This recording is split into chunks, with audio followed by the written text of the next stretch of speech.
Você continua ouvindo a leitura da Bíblia por Neuza Baldini. Estarei lendo agora a continuação do capítulo 17 do segundo livro dos Reis, a partir do versículo 26. Eu estava comentando na gravação anterior que o rei da Síria transportou o reino norte, Samaria, para a Síria, pela desobediência de Israel. Então você continua ouvindo esta leitura.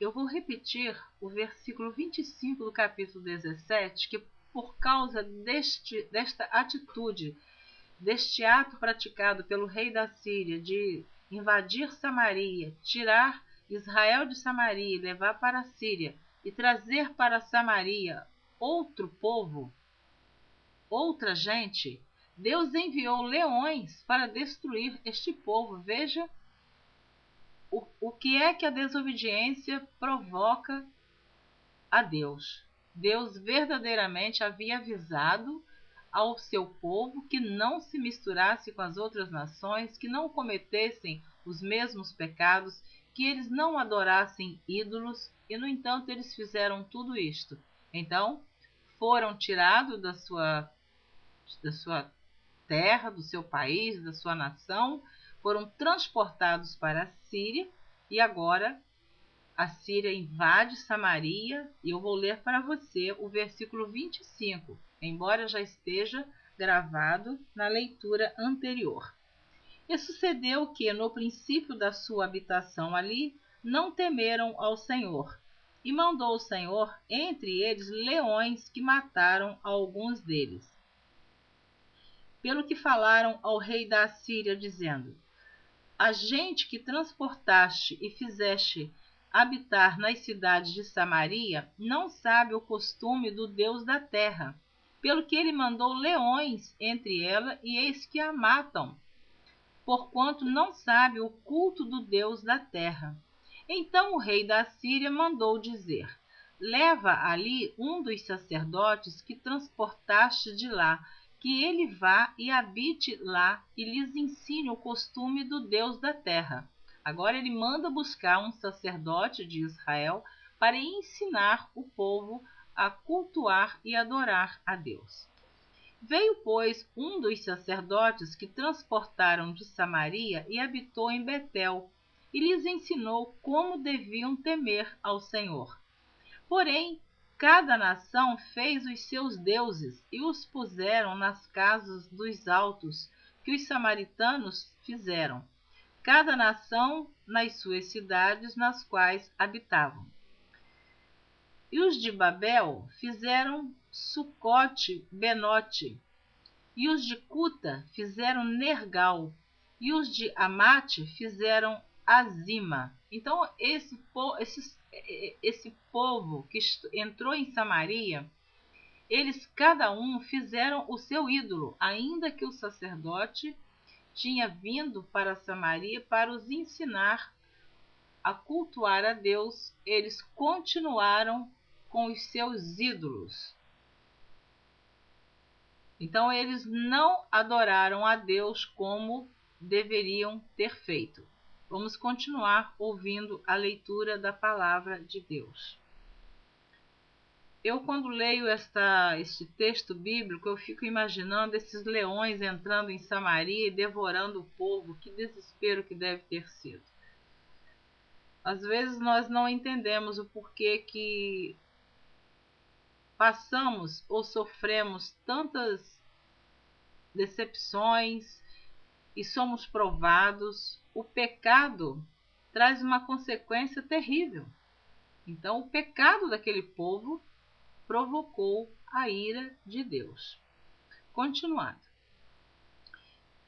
E os aveus fizeram Nibás e Tartaque, e os sefarvitas queimavam seus filhos no fogo a Adrameleque e a Anameleque, deuses de Sefarvaim. Imagina como esse povo era terrível. Assim temiam ao Senhor, e dos mais humildes se fizeram sacerdotes, lugares altos, os quais exerciam o ministério nas casas dos lugares altos. Assim, ao Senhor temiam e também a seus deuses serviam, segundo o costume das nações, dentre as quais tinham sido transportados. Então eles adoravam a Deus, de certo modo, mas também continuavam adorando os seus ídolos. Não é o que acontece nos dias de hoje? Por mais que nós estamos pregando e falando, combatendo a idolatria segundo a Bíblia, segundo a palavra de Deus, porque não somos nós que ditamos as leis e os mandamentos, nós apenas lemos o que está escrito na Bíblia. E não é isso que acontece? Quantas pessoas que dizem que temem a Deus, que amam a Deus e confiam em Deus, mas adoram os ídolos. Então assim também estava este povo, eles também faziam isso. Até que um dia o Espírito Santo convence o homem do pecado e o homem se converte totalmente a Deus. Então ele passa a entender que a idolatria é um pecado, é a abominação para Deus, segundo a Bíblia, e nós cremos através da palavra de Deus, porque no Antigo Testamento, como o povo de Israel e o povo de Judá, como essas duas nações sofreram por causa da idolatria, a ponto de serem tirados da sua terra, do seu país, da sua nação, e serem transportados para serem cativos em outro país. Então é isso que está escrito na palavra de Deus.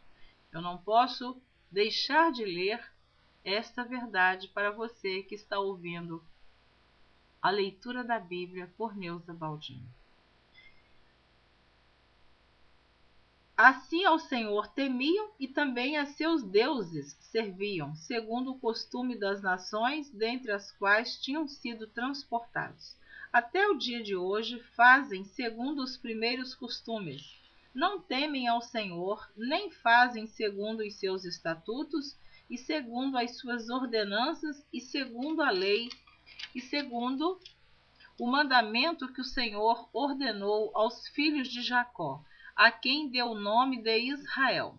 Contudo, o Senhor tinha feito um concerto com eles e lhes ordenara, dizendo: Não temereis a outros deuses, nem vos inclinareis diante deles, nem os servireis, nem lhes sacrificareis.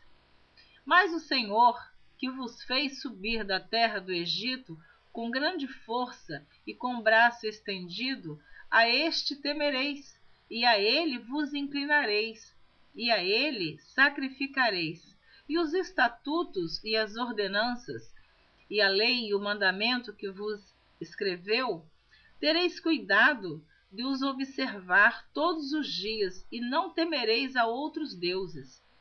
E do concerto que fiz convosco, vos não esquecereis, e não temereis a outros deuses, mas ao Senhor vosso Deus temereis, e ele vos livrará das mãos de todos os vossos inimigos. Porém eles não ouviram, antes fizeram segundo o seu primeiro costume. Assim, estas nações temiam ao Senhor e serviam as suas imagens de escultura, como fizeram seus pais, assim fazem também seus filhos e os filhos de seus filhos até ao dia de hoje. Louvado seja Deus! Se você quiser conferir esta leitura, leia em sua Bíblia, segundo livro de Reis, capítulo 17. Ou se você não tem uma Bíblia, você compra e confere esta leitura para você entender o quanto adorar ídolo, se curvar diante de imagem, é um pecado e abominação para Deus. Eu repito, quem crer na Bíblia Sagrada vai entender o que está escrito aqui, porque não somos nós. Às vezes os evangélicos são tidos como criticadores, que nós condenamos. Nós não condenamos, nem temos poder para isso, mas é a palavra de Deus que condena. Deus te abençoe. Continue ouvindo Neuza Bauer.